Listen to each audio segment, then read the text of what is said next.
दोस्तों good afternoon. आज के इस वीडियो में हम लोग इंडियन एक्सप्रेस के इंपॉर्टेंट न्यूज़ और आर्टिकल्स को देखेंगे जो हमारे बीपीएससी पॉइंट ऑफ व्यू से इंपॉर्टेंट है। उन आर्टिकल्स को समझने की कोशिश करेंगे, एक आध दो आर्टिकल्स को समझेंगे बस, बाकी को बस देखते चलेंगे क्योंकि पढ़ना अल्टीमेटली आपको है। Please do not take this exercise कि आपको स्पून फीडिंग कराया जा रहा है। आप ये समझेंगे कि आपको न्यूज़पेपर पढ़ना सिखाया जा रहा है। जब 1-2 महीने तक कंटिन्यूस आपको न्यूज़पेपर के लिए इस तरह की वीडियोज़ आप देखेंगे ना, तो आपको फिर आदत लग जाएगा उसी तरह से पढ़ने का। ठीक है, ये इंपॉर्टेंट है न्यूज़पेपर से कि आप उसको स्टैटिक से किस तरह रिलेट कर पाते हैं। ठीक है, करंट आप कितना करेंगे, जो भी क्वेश्चंस भी आते हैं ना स्टैटिक के, that is influenced by current only. तो आप अगर करंट कॉन्टेक्स्ट में स्टैटिक को पढ़ेंगे तो कंटिन्यूसली आपका पूरा सिलेबस ही कवर होता जाएगा। तो newspaper is important in that aspect. इसके साथ साथ जो आपका मेंस में एसे है, जो जनरल स्टडीज़ का डिस्क्रिप्टिव पेपर है, उसमें लिखने के लिए आपको कंटेंट चाहिए, आपको कंटेंट में क्वालिटी चाहिए और उस क्वालिटी के लिए आपके पास स्टफ्स चाहिए लिखने के लिए। वो स्टफ़ आपको न्यूज़पेपर से मिलता है, कीवर्ड्स आपको न्यूज़पेपर से मिलते हैं, कॉन्टेक्स्ट आपको न्यूज़पेपर से मिलता है, इंपॉर्टेंट कोट्स जो कि बीपीएससी में बहुत काम करता है। आप यकीन मानिए बीपीएससी में कोट्स वगैरह बहुत काम करता है। यहाँ के प्रोफेसर्स जो हैं पसंद करते हैं कोट लिखना, या फिर अगर तुम कोई कॉन्टेक्स्ट दे रहे हो, रिसेंट का कॉन्टेक्स्ट डबल कोट करके दे रहे हो तो दे लाइक इट। और ये चीज़ तुमको न्यूज़पेपर से ही मिलेगा, इसलिए थोड़ा न्यूज़पेपर पढ़ना जरूरी हो जाता है। आज हम लोग 2 न्यूज़पेपर नहीं देखेंगे, सिर्फ इंडियन एक्सप्रेस देखेंगे क्योंकि फिर काफ़ी टाइम लग जाता है। वीडियो को कट शॉर्ट करेंगे और जितना रेलिवेंट है उतना पढ़ेंगे बस। ठीक है, चलो। सबसे पहला न्यूज़ कि ईरान ने एक सैटेलाइट लॉन्च किया है, सिमोरगर सैटेलाइट। ईरान से रिलेटेड जो सैटेलाइट है ना, हमेशा पूछता है ना। तो ईरान वाला जो सैटेलाइट है सिमोरगर, उसको देख लेंगे। कल हमने जाक्सा से रिलेटेड एक डिस्कस किया था कि एक मिशन है जो उन्होंने मून पे भेजा है, वो शायद स्माइल करके है। तो आप इसको भी अपने साइंस टेक पोर्शन में नोट कर लेंगे।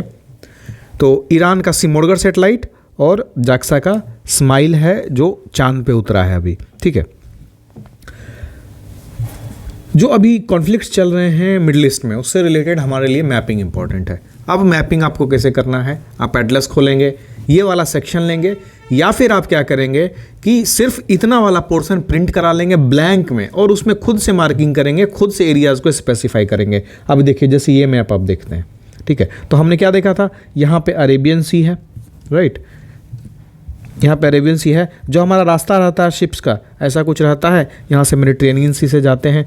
जो सुएज कैनाल है वो मेडिटेरेनियन सी और रेड सी को ज्वाइन करता है। अब रेड सी के अराउंड कौन कौन सी कंट्रीज है वो भी मैंने आपको याद कराया था, तो अब याद करेंगे। जिबूती है, फिर एरिट्रिया है, सूडान है, इजिप्ट है, सऊदी अरेबिया है, येमेन है।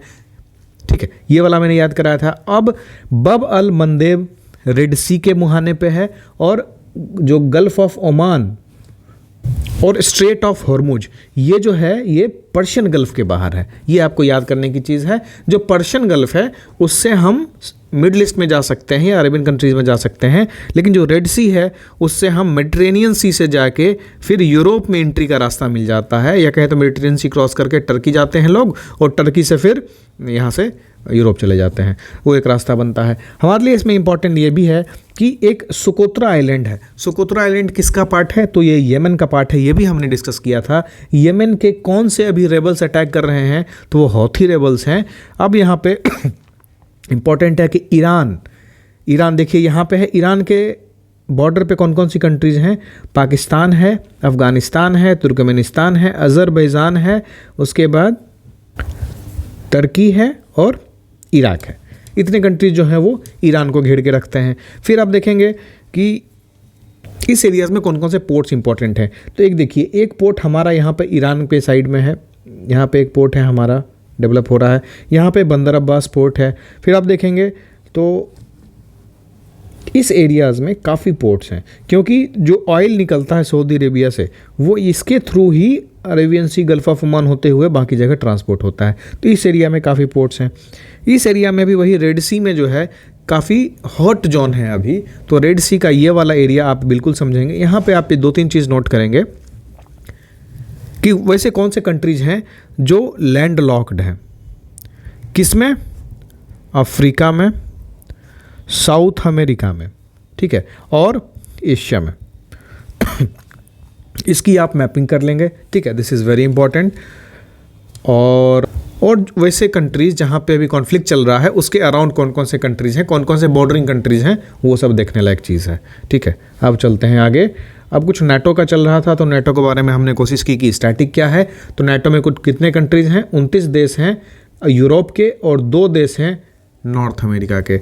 अब ये इसका फुल फॉर्म जो है वो है North Atlantic Treaty Organisation. Establish कब हुआ था? 1949 में हुआ था। रिसेंटली कौन सी कंट्री ने नाटो ज्वाइन किया है? तो फिनलैंड ने नाटो ज्वाइन किया है। इतना हमारे लिए स्टैटिक पॉइंट ऑफ व्यू से इंपॉर्टेंट है। अब यहाँ पे जापान की बात हो रही थी, तो हम थोड़ा जापान को देखेंगे क्योंकि जापान हमेशा से बीपीएससी का फेवरेट रहा है। जापान का एक सेंकाकू आइलैंड है जिसको चाइना अपना टेरिटरी मानते हैं और जापान उस पर कब्जा जानता है।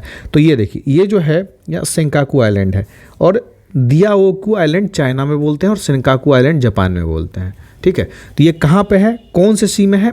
ईस्ट चाइना सी में है। अगर आप देखेंगे तो जापान इतना है, जिसके साथ छोटे छोटे और द्वीप हैं, इतना जापान है।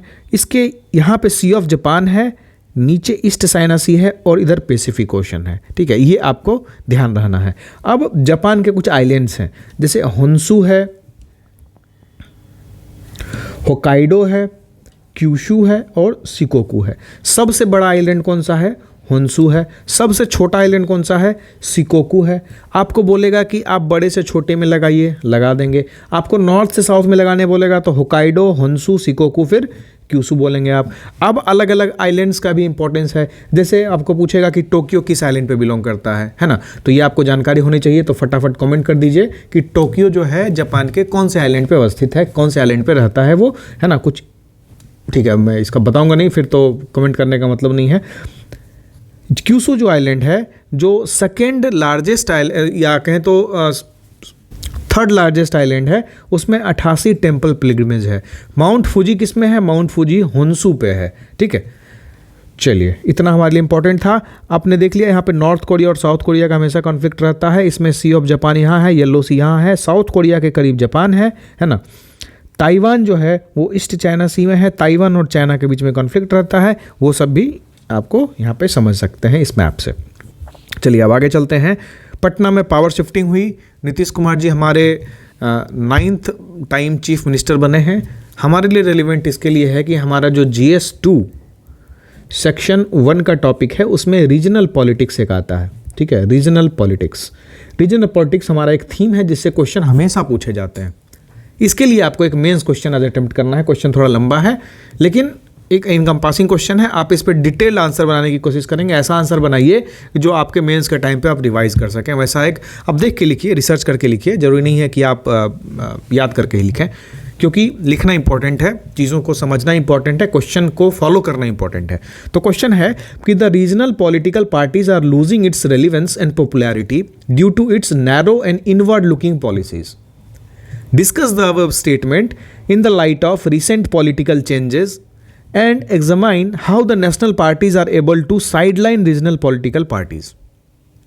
ठीक है, यहाँ पे आपको कवर होगा कि रीजनल पॉलिटिकल पार्टीज क्या हैं, उनके पॉलिसीज का डायरेक्शन कैसा रहता है, उनकी इवैल्यूएशन करेंगे पॉलिसीज की। Are they really inward looking या narrow? If not, why not? अब रिसेंट पॉलिटिकल चेंजेस में आप देखेंगे कि जेडीयू और आरजेडी को, बीजेपी और जेडीयू का गठबंधन ने इसको आरजेडी को साइड कर दिया। तो कहीं ना कहीं नेशनल पार्टी आई और ऑलरेडी जो रीजनल पार्टी थी, लोकल पार्टी थी, उसको साइडलाइन करने की कोशिश की। आप देखेंगे बहुत सारे स्टेट्स में ऐसा हो रहा है। तो इसका मेन रीज़न क्या है? फिर नेशनल पार्टी जैसा क्यों कर पा रही हैं? ऐसा क्या है जो उनके पास है जो रीजनल पार्टीज़ के पास नहीं है? क्या वो विज़न की कमी है? क्या वो रिसोर्स की कमी है? क्या लीडर की कमी है? जो भी चीज़ें हैं आपको इसमें मेंशन करना है। काफ़ी एनकम्पासिंग क्वेश्चन है, जरूर अटेम्प्ट करिएगा। इसको अटेम्प्ट करने के लिए हमारे वेबसाइट पे विजिट करिए, वहाँ सामने लिखा रहता है आंसर राइटिंग, उस पर क्लिक करिए और आज के डेट पर जैसे ही क्लिक करेंगे ये क्वेश्चन आपको दिखेगा, वहाँ अपलोड का ऑप्शन रहता है। हम लोग डेली या एक दिन छोड़ के एक क्वेश्चन देते हैं मेंस का। आप जाइए, अपलोड करिए, पीयर रिव्यू करिए, आप दूसरों का आंसर्स पढ़िए, उनको रिक्वेस्ट करिए कि आपको इवैल्यूएट करें। इस तरह से एक पीयर लर्निंग एनवायरनमेंट बनाइए। जब आपको लगता है कि आप एक अच्छे राइटिंग स्किल पे पहुंच गए हैं, तब हमसे बोलिएगा। हम कुछ टेस्ट सीरीज लाएंगे या फिर हमारा जो निपुण प्रोग्राम चलता है आंसर राइटिंग का, उसमें आप पेड प्रैक्टिस कर सकते हैं। फिलहाल ये फ्री का है, आप इसमें प्रैक्टिस करते रहिए। चलिए अब आगे चलते हैं। तो यहाँ पे प्रधानमंत्री श्री नरेंद्र मोदी जी ने कुछ समारोह था सुप्रीम कोर्ट का, उसमें कुछ वक्तव्य दिया। ये जो उनका स्पीच है that is very important as far as your essay point of view and GS2 section 1 में अगर कहीं पे आपको कोट लिखना रहा, मैंने बोला BPSC के जो प्रोफेसर्स हैं उनको कोट बहुत पसंद आता है, तो वहाँ पे कोट लिखने के लिए आप यहाँ से चीज़ें उठा सकते हैं। जैसे देखिए उन्होंने क्या बोला कि makers of the Indian constitution dreamed of a free India based on freedom, equality and justice and the supreme court has continuously tried to preserve this principles. अगर सुप्रीम कोर्ट या जुडिशरी का क्वेश्चन आता है कि how judiciary is relevant या how judiciary is turning irrelevant, इस तरह का कुछ क्वेश्चन आया तो आप इसमें कोट कर सकते हैं कि हमारे प्रधानमंत्री ने ऐसा कहा है कि हमारे कॉन्स्टिट्यूशन मेकर ने जो सुप्रीम कोर्ट के लिए सोचा था कि इंडिया फ्रीडम, इक्वालिटी और जस्टिस पे बेस्ड हो, और तो सुप्रीम कोर्ट ने इन प्रिंसिपल को जस्टिफाई करने की, इंप्लीमेंट करने की, प्रिजर्व करने की भरसक कोशिश की है। ठीक है, whether it is freedom of expression, personal freedom और social justice, supreme court has strengthened India's vibrant democracy. कितना बढ़िया स्टेटमेंट है, आप इसको यूज कर सकते हैं। अगर आपको ऐसे में कुछ आया पॉलिटी रिलेटेड टॉपिक, आजकल देख रहे हैं 69th में किस तरह का पैटर्न आ गया क्वेश्चन का, तो इसमें अगर डेमोक्रेसी से रिलेटेड कुछ आया, जुडिशरी से रिलेटेड कुछ आया, कहें तो पॉलिटिकल साइंस से रिलेटेड या पॉलिटी से रिलेटेड कुछ आया, तो इसमें आप ये वाला कोट ऐसे स्टार्ट करके जुडिशरी और एग्जीक्यूटिव के बीच का जो अच्छा रिलेशन है, गुड रिलेशन है, अच्छा वाइब्स है, उसको आप प्रेजेंट कर सकते हैं इन सब कोटेशन से। ठीक है, अब चलते हैं आगे। हमारे लिए जो इंपॉर्टेंट है, सेम आर्टिकल है, उसके और कुछ कमेंट्स हैं प्रधानमंत्री जी के कि the convergence of Indian values and modernity is equally essential in our legal statutes. The government is actively working on modernising laws to align with the present situation and best practices. बहुत सुंदर line है। और फिर यहाँ देखिए, underscoring the crucial role of a robust justice system as the cornerstone of Viksit Bharat, he highlighted the government's effort to create a reliable legal framework.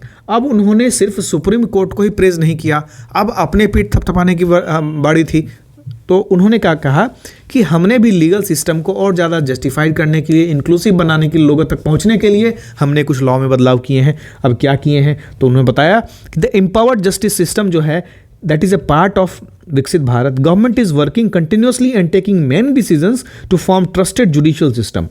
Jan Biswas bill is a step in this direction. The future that this will reduce the unnecessary burden on the judicial system. इस तरह का कुछ जो executive interventions है judiciary को strengthen करने में, लोगों तक जस्टिस को पहुंचाने में, जो हमारी प्रिंसिपल इथियोस है डेमोक्रेसी की, जस्टिस, उसको पहुंचाने के लिए, तो प्रधानमंत्री जी ने कहा कि एग्जीक्यूटिव क्या क्या डिसीजंस ले रही है। सुप्रीम कोर्ट तो कर ही रही है, उसके साथ एग्जीक्यूटिव भी अपना एफर्ट काफ़ी उसमें डाल रही है। ये आपको एकदम बेस लेवल पे मैंने समझाने की कोशिश की है कि किस तरह से चीज़ें ऐड ऑन होके आती हैं, किस तरह से आप इन कोट्स को, इन चीज़ों को इस्तेमाल कर सकते हैं अपने आंसर्स में। ठीक है, इसको पढ़ाने का कोई मतलब नहीं है। न्यूज़पेपर एनालिसिस डजंट मीन कि आपको न्यूज़पेपर पढ़ाना है, दैट मीन्स आपको बताना है कि how you can utilise that. आप इन सबको लिख के रखेंगे कहीं पर, आप डायरेक्ट स्टेटमेंट ना हो, वर्ड टू वर्ड ना हो, अगर अंडर कोट नहीं लिख सकें तो आप एटलीस्ट इसको रेफरेंस दे सकते हैं। ठीक है, और रेफरेंस देने में कोई दिक्कत नहीं है, और आपका आंसर तो बिल्कुल क्वालिटी इंप्रूव होगा उसमें।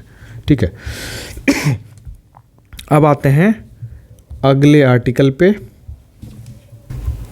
अब आपको पता होगा कि हमारे प्रधानमंत्री जी मन की बात तो करते ही हैं, तो मन की बात में उन्होंने राम राज्य की बात की कि किस तरह से हमारा जब संविधान बन रहा था तब भी भगवान श्री राम ने उनको इन्फ्लुएंस किया था, या उनके इन्फ्लुएंस से उन्होंने काफ़ी कुछ बनाया था, या कहें तो उनकी छाप हमारे संविधान में भी झलकती है। ऐसा कुछ कहने की कोशिश की है और चीज़ों को जस्टिफाई करने की कोशिश की है। वो संविधान के बारे में बोलते हैं कि एक लिविंग डॉक्यूमेंट है, 75 साल कंप्लीट होने वाले हैं इसके, और प्रभु श्री राम का जो शासन था that was a source of inspiration for makers of the countries constitution. आप इसको रिलेट कर सकते हैं अपने आंसर्स में भी, किस तरह से वो इंस्पायर्ड हुए थे अपने कॉन्स्टिट्यूशन बनाने में। तो in part 3 of the original copy of the constitution, part 3 क्या है आपको पता होना चाहिए, कौन से आर्टिकल्स हैं पार्ट 3 में। ठीक है, पार्ट 3 में है क्या, आर्टिकल्स कौन कौन से आते हैं पार्ट 3 में, तो इसमें फंडामेंटल राइट आता है। फंडामेंटल राइट आएगा तो आपको 12 से 35 आर्टिकल ध्यान में एकदम तुरंत स्ट्राइक होना है। And it is noteworthy that at the beginning of part 3, the makers of the constitution has allotted due space to pictures of Bhagwan Ram, Mata Sita and Lakshman ji. Prabhu Ram ka शासन was also a source of inspiration for the makers of the constitution, and that is why January 22nd in Ayodhya I had taken about the देव का देश। ठीक है, तो वो अपना जो गुणगान करते हैं वो कर रहे हैं। बाकी हमारे लिए इतना इंपॉर्टेंट है जो हम कहीं कोट कर सकते हैं, चाहे एसेज में हो या कहीं पे हम लिख सकते हैं। ठीक है, आज कोट वोट थोड़ा हमने ज़्यादा पकड़ा है क्योंकि क्योंकि अगर न्यूज़ नहीं है तो इन सब चीज़ों को ही पकड़ के आगे चलना पड़ेगा। बाकी इतने पॉलिटिकल चेंजेस हो रहे हैं सब जगह, पॉलिटिकल रीअलाइनमेंट्स हो रहा है, पॉलिटिकल चीज़ें हो रही हैं, तो न्यूज़पेपर आजकल उसी से भरा रहता है। अब देखिए यहाँ पे NIRF रैंकिंग क्या है, ये आपको बिल्कुल जानने की ज़रूरत है। NIRF रैंकिंग है क्या, इसको जारी कौन करता है, इसकी रैंकिंग में अभी टॉप पे कौन है, कौन सी यूनिवर्सिटी ने टॉप किया है, किसकी ओवरऑल रैंकिंग ज़्यादा है, और हमारा जो स्टेट है बिहार, उसकी रैंकिंग क्या है इसमें, या बिहार की कौन कौन सी यूनिवर्सिटीज़ NIRF में टॉप पे हैं, टॉप पे नहीं तो बिहार के लिए कौन सा टॉप पे, ये तो कह ही सकते हैं। फिर अगर कोई आप रिसेंट में एग्जाम दे रहे होंगे, चाहे UP दे रहे होंगे या झारखंड दे रहे होंगे, MP दे रहे होंगे, तो इन सब का उसमें क्या स्थान है वो आपको जानने की ज़रूरत है NIRF रैंकिंग से। ये आपको देखना है, ये आपका काम है, ठीक है। गुलमर्ग कहाँ है ये पता होना चाहिए। इसके बाद आगे चलते हैं तो यहाँ पे एडिटोरियल पेज आता है। एडिटोरियल में नीतीश जी का जो 9th बार चीफ मिनिस्टर बनना है तो उसके बारे में इन्होंने कुछ कटाक्ष किया है और रिलेट करने की कोशिश की है बाकी सब चीज़ों से। हम उसके डिटेल में नहीं जाएंगे। यहाँ पे एक कीवर्ड है limitations of Mandal in the face of मंदिर वर्सेस मंडल, मंदिर plus Mandal, sorry, limitations of Mandal in face of मंदिर प्लस मंडल। ये आप कहाँ यूज़ कर सकते हैं, वही चीज़ जो हमारा GS2 है उसका सेक्शन 1 है, आप देखेंगे वहाँ पे कास्ट एंड पॉलिटिक्स एक थीम है। हमारा जो GS2 का बुक है ना उसमें काफ़ी डिटेल से हमने इसको थीम वाइज डिवाइड करके क्वेश्चंस डिवाइड किया, उसके आंसर्स बनाए। तो जो कास्ट एंड पॉलिटिक्स थीम है उसमें आप इसको यूज़ कर सकते हैं, इस कीवर्ड को, किस तरह से मंडल पॉलिटिक्स, और आज के टाइम पे मंडल प्लस मंदिर जो है आज के पॉलिटिक्स को इन्फ्लुएंस कर रहा है। तो there has been switch from mandir, Mandal, Mandal versus मंदिर और मंडल प्लस मंदिर, है ना। ये बहुत अच्छा एक थीम बन जाता है कास्ट में, आप इसको बहुत अच्छे से यूज़ कर सकते हैं। हम इस आर्टिकल को डिटेल से डिस्कस करेंगे, the burden of mall nutrition. देखिए क्या होता है कि न्यूट्रिशन बहुत ज़रूरी है हमारे बेसिक हेल्थ को मेंटेन करने के लिए। इसके साथ साथ एक 2 वे रिलेशनशिप है। अगर न्यूट्रिशनल डिफिशिएंसी होती है और कोई आपको डिसऑर्डर होता है उसमें, तो अगर कुछ होता है तो उसकी जो रूट कॉज पे अगर हम जाएंगे तो कहीं ना कहीं उसमें न्यूट्रिशनल डिफिशिएंसी बहुत बड़ी चीज़ है। तो न्यूट्रिशन डिफिशिएंसी को कंटेन करने के लिए सरकार ने क्या क्या इनिशिएटिव्स लिए हैं। पहला चीज़ तो आपको इंपॉर्टेंट कहाँ होगा, इस क्वेश्चन को आपको GS2 सेक्शन 2 का जो आपका इकोनॉमी का पोर्शन है उसमें अगर कोई पार्ट आता है तो उसमें आप इसको कोट कर सकते हैं इन गवर्नमेंट इनिशिएटिव्स को न्यूट्रिशन के लिए, ठीक है। न्यूट्रिशन थीम में, फूड सिक्योरिटी में आप इसको कोट कर सकते हैं। तो न्यूट्रिशनल डिफिशिएंसी इंपॉर्टेंट होता है कि आपका ओवरऑल हेल्थ जो है वो उससे मेंटेन रहेगा, और जो डेफिशिएंसी माइक्रो न्यूट्रिएंट्स की कमी से हो रही है उसको कंटेन करने के लिए ज़रूरी है कि गवर्नमेंट को उसके इनिशिएटिव लिए जाएं, क्योंकि वो जो माइक्रो न्यूट्रिशनल डिफिशिएंसी है या कहें तो माल न्यूट्रिशन जो है वो सिर्फ एक जनरेशन तक लिमिट नहीं होता है, वो मल्टीपल जनरेशन चला जाता है। अगर एनीमिक मदर है तो बच्चा जो है वो एनीमिक हो जाएगा। एक बार एनीमिक हो गया तो फिर ज़िंदगी भर उसका दवाई चलते रहेगा, कुछ ना कुछ तो होता रहेगा, है ना। तो why not to improve this generation so that जो अगला जनरेशन है उसके पीछे जो खर्चा है मेडिकल बर्डन उसको कम किया जाए। तो उसके लिए काफ़ी इनिशिएटिव्स लिए जाते हैं सरकार के द्वारा। तो उन इनिशिएटिव्स में देखें तो एनीमिया मुक्त भारत सबसे बड़ा टारगेटेड मेजर है एनीमिक डिसऑर्डर्स को कम करने के लिए। इसमें आयरन और फॉलिक एसिड की गोली दी जाती है और कुछ सारे मेजर्स किए जाते हैं।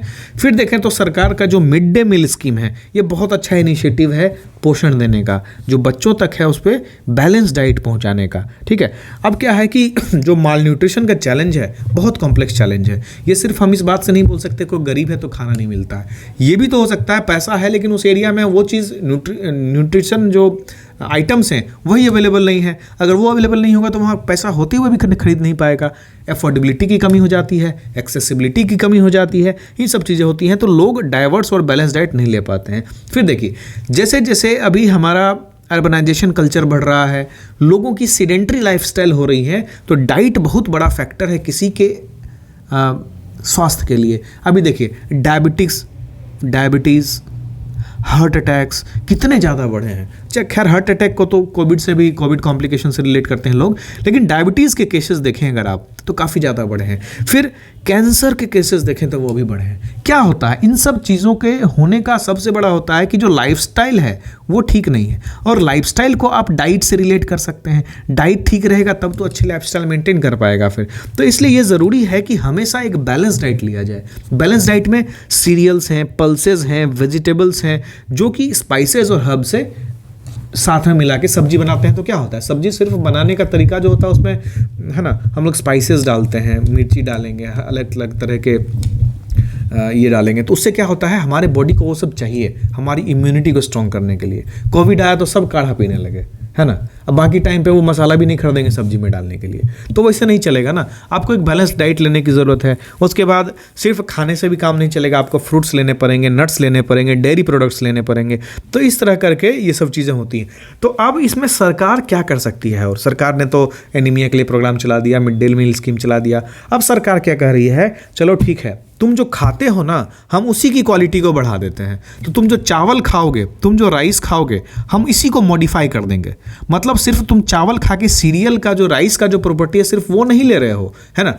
तुमको हम और भी चीज़ें दे रही हैं इसी राइस में मिक्स करके। कैसे, साइंटिफिक तरीके से, जिसको हम फोर्टिफाइड राइस बोलते हैं। Large scale food fortification programme सरकार चला रही है। गोल्डन राइस जो इसका सबसे one of the unique example है। क्या होता है, जो नॉर्मल राइस है उसमें विटामिन ए ऐड किया जाता है और गोल्डन राइस बनाया जाता है, जिससे विटामिन ए की जो कमी है उसको दूर करने में काफ़ी हेल्प मिलता है। लेकिन फूड फोर्टिफिकेशन हमेशा से जरूरी नहीं है कि, क्योंकि क्या होगा, हमको सस्टेनेबल डेवलपमेंट देखना पड़ेगा ना। हमको ऐसा नहीं हो कि आज के राइस को तो हम चेंज कर रहे हैं, लेकिन अगले जनरेशन में जो राइस आएगा हो सकता है हमारी बॉडी के लिए वो खतरनाक तरीके से म्यूटेट हो जाए। तो जो फूड फोर्टिफिकेशन है वो सही दिशा में होना चाहिए, साइंटिफिक तरीके से होना चाहिए, और इसको सपोर्ट करने के लिए गवर्नमेंट के अल्टरनेट प्रोग्राम्स होने चाहिए। जैसे एग्रीकल्चर का बढ़ावा कैसे दें, एग्रीकल्चर के प्रोडक्शन की प्रोडक्टिविटी कैसे बढ़ाएं। जैसे प्रोडक्टिविटी बढ़ाने के लिए देखिए अभी nano urea, nano fertilisers, drone Didi programme, ये सब एग्रीकल्चर को बूस्ट करने के लिए इनडायरेक्ट रूप से, और डायरेक्ट रूप से हम गोल्डन राइस के रूप में फूड फोर्टिफिकेशन से आपको राइस दे रहे हैं, है ना। फिर देखिए national iodine deficiency disease control programme, significantly reduced goitre rates.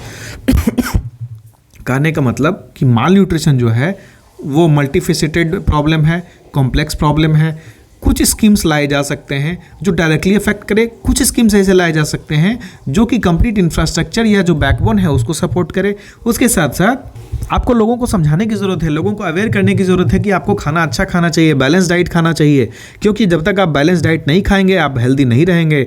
वो कैसे करेंगे, तो डिफरेंट कम्युनिकेशन चैनल्स जो हम ओपन करेंगे, कम्युनिटी रेडियो है, फिर यूट्यूब वीडियोज़ हैं, आजकल हज़ारों व्हाट्सएप ग्रुप्स हैं। तो इन सब चीज़ों से हम कम्युनिकेट करके उनको हेल्दी लाइफस्टाइल के बारे में बता सकते हैं।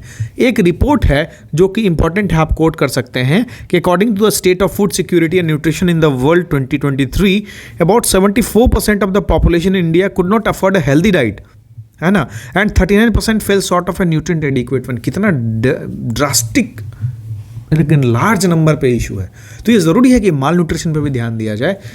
इस आर्टिकल को बहुत अच्छे से यूज़ कर सकते हैं अपने एग्रीकल्चर वाले सेगमेंट में, इकोनॉमी वाले सेक्शन में, क्योंकि बहुत मल्टीफेसिटेड चीज़ें इसमें दी हुई हैं, हर डायरेक्शन से रिलेट करके चीज़ें दी हुई हैं। अब चलते हैं आगे, जो हमारा रेड लाइंस इन नेबरहुड है। हाँ, यहाँ पे एक चीज़ और रह गया जो प्रधानमंत्री जी ने और कुछ बोला था।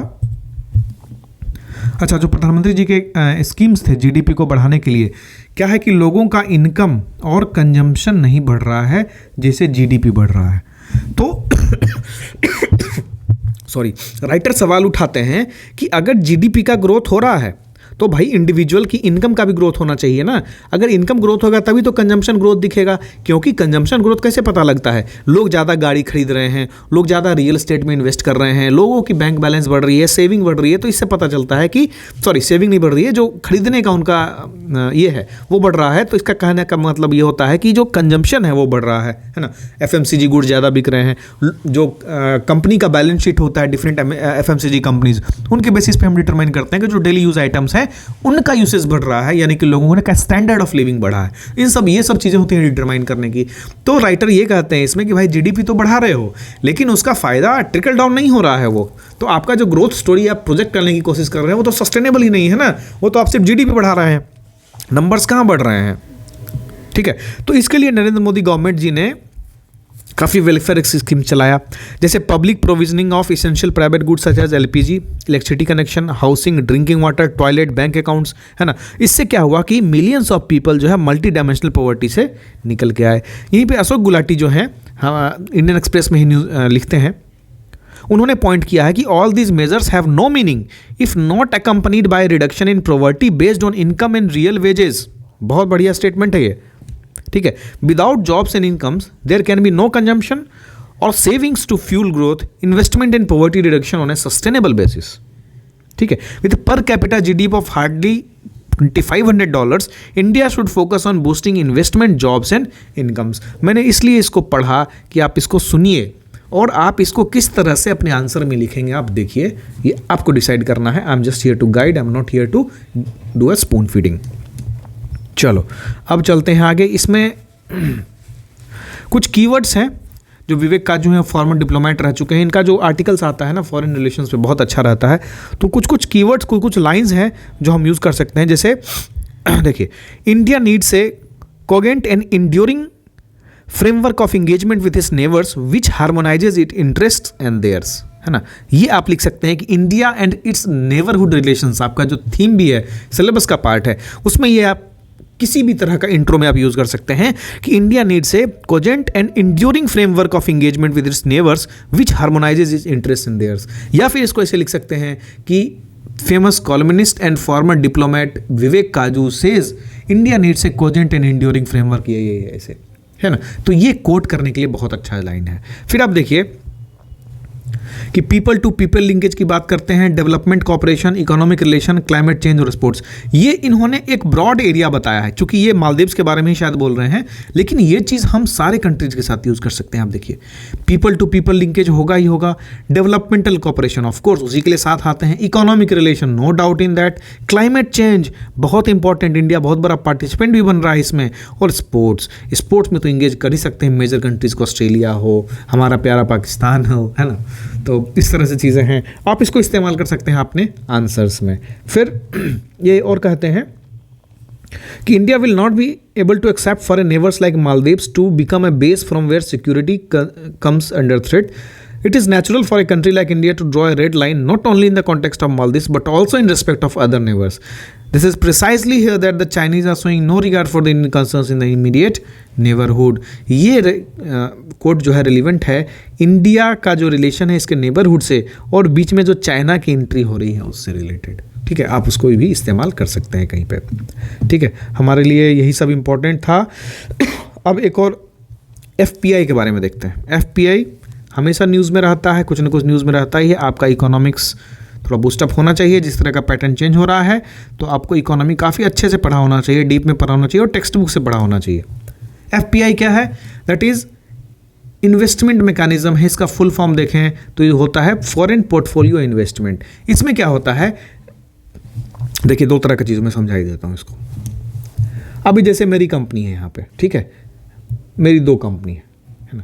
अब आपने US में आप बैठे हैं क्या सिंगापुर में आप बैठे हैं? आप सिंगापुर में बैठे हैं, इंडिया में मेरी दो कंपनी है। आपने एक कंपनी में बोला कि मैं आपकी कंपनी में इन्वेस्टमेंट करूंगा, आपका जो मार्केट कैपिटल है उसका 25% में इन्वेस्टमेंट करूंगा। आपने मेरी कंपनी में 25 करोड़ का इन्वेस्टमेंट किया। मेरी कंपनी की वैल्यूएशन 100 करोड़ थी, 25% पार्टनरशिप मैंने आपको दे दिया। कंपनी के जो रूल्स, अब जो रेगुलेशंस तय होंगे, जो भी डिसीजंस होंगे, पॉलिसी डिसीजंस होंगे, उसमें आपकी राय ली जाएगी, क्योंकि आपका 25% इसमें स्टेक है। आपको जब भी बोर्ड फाइल होगा, जब भी बोर्ड ऑफ डायरेक्टर्स की मीटिंग होगी, हम आपको बुलाएंगे और आपका साइन चाहिए होगा हर एक मीटिंग की प्रोसीडिंग्स में। जो मिनट्स ऑफ मीटिंग बनेगा उसमें आपका साइन चाहिए होगा। तो ये सब चीज़ें तब होती हैं जब आपने हमारे में इन्वेस्ट किया through FDI, that is foreign direct investment. ये जो फॉरेन डायरेक्ट इन्वेस्टमेंट होता है ये गवर्नमेंट के कंट्रोल में होता है। ये गवर्नमेंट डिसाइड करती है कितना परसेंट इन्वेस्टमेंट जो है फॉरेन का आना है किसी भी सेक्टर में, क्योंकि स्ट्रैटेजिक सेक्टर ना हो, ये डिपेंड करता है, ये गवर्नमेंट डिसाइड करती है। एक दूसरा केस हो गया, मेरी जो दूसरी कंपनी है उसमें आपने सिंगापुर से इन्वेस्ट किया थ्रू FPI। आपने कहा मैं तुमको 25 करोड़ दूंगा, लेकिन ये 25 करोड़ से मेरा मतलब नहीं है तुम घाटा करो, नुकसान करो, मुझे तो 25 करोड़ का पूरा इंटरेस्ट चाहिए, उसका फायदा चाहिए, है ना। और अगर मुझे लगा कि तुम्हारी कंपनी नीचे जा रही है तो मैं सीधा सीधा उसी दिन पैसा निकाल लूंगा। एफडीआई में ऐसा नहीं है, अगर एफडीआई में आप पैसा लगा के रखे हैं तो सरकारी रेगुलेशन है कि आप पैसा कैसे निकालेंगे, एक सर्टेन लिमिट तक आप पैसा निकालेंगे, उसके बाद से उसमें गवर्नमेंट बाउंड लग जाएगा, फिर आप स्लोली निकाल सकते हैं। लेकिन एफपीआई में ऐसा नहीं है। एफपीआई में जब आपको लग रहा है कि कंपनी डूब रही है, पटक से पैसा निकाल लीजिए, है ना, हॉट मनी की तरह। तो ये डिफरेंस है एफडीआई और एफपीआई में। एफडीआई में कंट्रोल रहता है, एफपीआई में कंट्रोल नहीं रहता है। एफडीआई में घाटा हुआ, फ़ायदा हुआ, सब आपका। एफपीआई में ऐसा नहीं है, सिर्फ फ़ायदा आपका, अगर लगे घाटा है तो आप निकल जाओ। एफडीआई में मालिकाना हक होता है, एफपीआई में मालिकाना हक नहीं होता है। और इन टर्म्स ऑफ लिक्विडिटी की बात करें तो एफपीआई जो है ज़्यादा लिक्विड है एफडीआई से। यहाँ से क्वेश्चन बनता है, which of the following is true? FDI is more liquid than FPI, FPI is more liquid than FPI, FDI and FPI are having same volatility, none of this, है ना। तो इसमें आप मानेंगे कि FPI is more volatile than FDI. ठीक है, इसका मतलब है कि जितनी जल्दी से एफपीआई आएगा उतनी जल्दी से एफपीआई उड़ने का भी आमदा रखता है, लेकिन एफडीआई के साथ ऐसा नहीं है। एफडीआई अगर स्लो आ रहा है तो स्लो ही निकलेगा, अचानक से नहीं निकल सकता, क्योंकि उनका कंपनी में स्टेक हो जाता है ना। एफपीआई अलग मैकेनिज्म होता है, एफडीआई का अलग मैकेनिज्म होता है। बस इतनी इंपॉर्टेंट चीज़ें हैं। और ज़्यादा पढ़ना है तो प्लीज़ कोई इकोनॉमिक बुक्स रेफर करिए, कोई बढ़िया सा इकोनॉमिक बुक, अब उसमें आपको सारा चीज़ें मिल जाएगी डिटेल से उसमें। ठीक है, एक टॉपिक था यहाँ पे सपिंदा मैरिजेस का, हमारे लिए इंपॉर्टेंट नहीं है। अगर आपका एंथ्रोपोलॉजी ऑप्शनल है तो ज़रूर इसको देखें। ये नया एक तरह का एग्जिस्टिंग है, बट चूँकि न्यूज़ में आया है तो स्पेशल मैरिज एक्ट के अंतर्गत ये कवर होता है। एंथ्रोपोलॉजी के पॉइंट ऑफ व्यू से केस स्टडी में मैरिज चैप्टर में अच्छा काम करेगा ये। अब देखिए, subsidies under Modi 2.0, this is very important. क्यों इंपॉर्टेंट है ये? क्योंकि इसमें आपको फैक्ट बहुत मिलेंगे, fact prelims point of view से, और कुछ स्टफ मिलेंगे जो आप मेंस पॉइंट ऑफ व्यू से लिख सकते हैं। जैसे देखिए, अब आपको बोले कि सबसे ज़्यादा सब्सिडी किस में दी जाती है। देखिए, ये फूड है, फर्टिलाइज़र, फ्यूल। ठीक है, 3 Fs बोलते हैं इसको। अगर आप किसी भी ईयर का, सपोज इसी ईयर का लीजिए, तीनों में सबसे ज़्यादा कौन है? सबसे ज़्यादा ये है, उसके बाद ये, उसके बाद ये। मतलब फूड सब्सिडी सबसे ज़्यादा है, उसके बाद फर्टिलाइज़र सब्सिडी है, उसके बाद फ्यूल सब्सिडी है। ठीक है, अब जो कह रहा है कि जो गवर्नमेंट स्पेंडिंग्स है सब्सिडीज़ में, उसको इन्होंने मोदी जी का जो टर्म 1 था और टर्म 2 को कंपेयर करने की कोशिश की है, और एक न्यू वेलफेयरिज्म का नाम दिया है जो सब्सिडीज़ चल रही हैं उसको लेके, है ना। तो जो सरकार आती है, बीजेपी की सरकार, एनडीए सरकार है, ये हमेशा जो पब्लिक वेलफेयर स्पेंडिंग उसके अगेंस्ट रहती है। इसका रीज़न क्या है, आपने सोचा है कभी? जो सोशलिज्म है ना, और जो एनडीए या बीजेपी की आइडियोलॉजी है, वो सोशलिज्म के सपोर्ट में नहीं है उतनी ज़्यादा, है ना। भले वो उनका रूट थोड़ा सोशलिज्म वाला हो, थोड़ा सा, ज़्यादा नहीं, बट वो सोशलिज्म के अगेंस्ट में रहते हैं, उतना ज़्यादा उसको सपोर्ट नहीं करते हैं as a matter of fact. ठीक है, अब आप इसको लिखने की ज़रूरत नहीं है, समझने वाली चीज़ है। यहाँ से आप काफ़ी कुछ निकाल सकते हैं अपने मेंस पॉइंट ऑफ व्यू से कि इकोनॉमी मोदी 1.0, मोदी 2.0 आपके लिए इंपॉर्टेंट नहीं है। आपके लिए ग्राफ इंपॉर्टेंट है। 2014 से 19, 2019 से 2024 डेटा ऐसे हो रहा है, या डेटा ऐसे हो रहा है, या फिर डेटा ऐसे हो रहा है। ये अगर आप दिखा देते हैं अपने आंसर में तो आपके आंसर में ऐसे ही +1 हो जाएगा, है ना। उसके बाद जो यहाँ पे जो कंक्लूज़न रहता है, बहुत बढ़िया कंक्लूज़न रहता है। किसी भी तरह के इकोनॉमिक इश्यूज़ को हम इस तरह के कंक्लूज़न से कंप्लीट कर सकते हैं, क्योंकि जो कंक्लूज़न रहता है इस समय होलिस्टिक रहता है, और 2-3 जगह 5 जगह उसको यूज़ कर सकते हैं आराम से।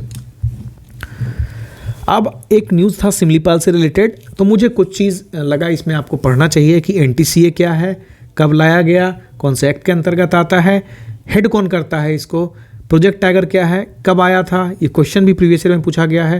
प्रोजेक्ट टाइगर क्या है, कब आया था, इसके अंदर क्या क्या इनिशिएटिव्स लिए गए, प्रोजेक्ट टाइगर के अलावा और कौन कौन से इनिशिएटिव्स एलिफेंट के लिए, जैसे प्रोजेक्ट माइक है ना। इस तरह की चीज़ें आपको जाननी ज़रूरी है।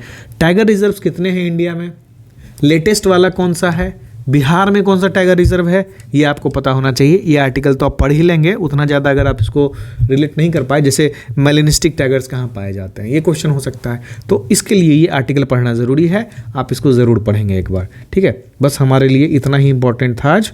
मिलते हैं कल अगली वीडियो के साथ। कल हम लोग कोशिश करेंगे दोनों न्यूज़पेपर लेने की, ठीक है। धन्यवाद।